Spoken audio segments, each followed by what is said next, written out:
அன்னை தமிழுக்கு முதல் வணக்கம். சங்கத்தமிழ் இலக்கிய பூங்காவிலிருந்து ஜெர்மன் தமிழருவி வானொலி நேயர்கள் அனைவருக்கும் சிவகாமி சண்முகசுந்தரத்தின் தமிழ் வணக்கம். நைனை விஜயனையா வணக்கம். வணக்கம் அம்மா. நலமா இருக்கீங்களாங்க ஐயா? ஆமாம் ஆமாம். நீங்கள்? நானும் நலமாக இருக்கிறேன் ஐயா. நன்றி. சிறப்பு வாழ்த்துக்கள். நன்றி ஐயா. நன்றி. எப்பொழுதும் மீண்டும் மீண்டும் இணைந்து சிறப்பியுங்கள் என்று அன்போடு சொல்லக்கூடிய சசிகலா அம்மா அவர்களுக்கும் என்னுடைய அன்பு வணக்கங்கள். வணக்கம் சிவகாமி, எப்படி இருக்கிறீங்க? நான் நலமாக இருக்கிறேன் அம்மா, நீங்கள் எப்படி இருக்கிறீர்கள்? நாங்களும் நலம், நன்றி. கூறுங்கள்.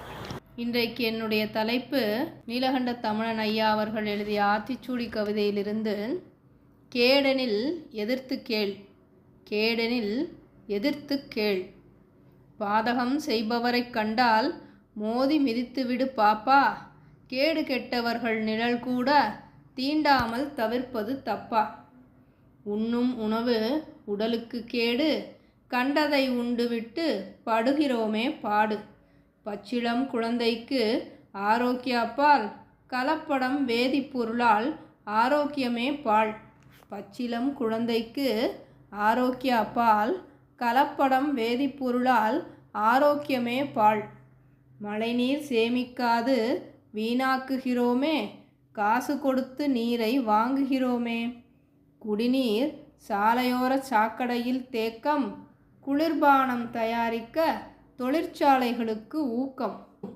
சாயத் தொழிற்சாலை கழிவு குடிநீரில் கலக்கும், ஊரே சரும நோயால் உடல் கேடால் தவிக்கும். கல்விச்சாலை அருகே மதுக்கடை கேடு, இழுத்து மூட எதிர்த்து கூச்சல் போடு. கல்விச்சாலை அருகே மதுக்கடை கேடு, இழுத்து மூட எதிர்த்து கூச்சல் போடு. பெரியோரை மதிக்காத பிள்ளைகளுக்கு கேடு, ஒழுக்கத்தை கற்பிக்கும் இடமே வீடு. உறக்கம் தவிர்ப்பது உடலுக்கு கேடு, உறங்க விடாத செயலை தவிர்த்து ஓடு. உறக்கம் தவிர்ப்பது உடலுக்கு கேடு, உறங்க விடாத செயலை தவிர்த்து ஓடு. நாட்டிற்கும் வீட்டிற்கும் விளைகிறது பல கேடு, ஒல்லும் வகையால் எதிர்த்து கேளு.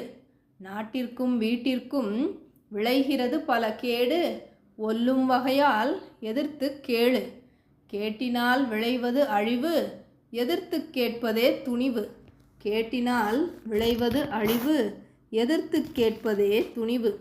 வாய்ப்பளித்த ஜெர்மன் தமிழருவி வானொலிக்கும் சங்கத்தமிழ் இலக்கிய பூங்காவின் ஒருங்கிணைப்பாளர் நீலகண்ட தமிழன் ஐயா அவர்களுக்கும் நன்றி கூறி விடைபெறுபவர் உங்கள் அன்பு சகோதரி சிவகாமி சண்முகசுந்தரம், சென்னை. இந்த கவிதையை அழகாக தந்திருந்தார். நன்றி அம்மா. மீண்டும் மீண்டும் இணைந்து சிறப்பியுங்கள். நன்றி, வணக்கம்.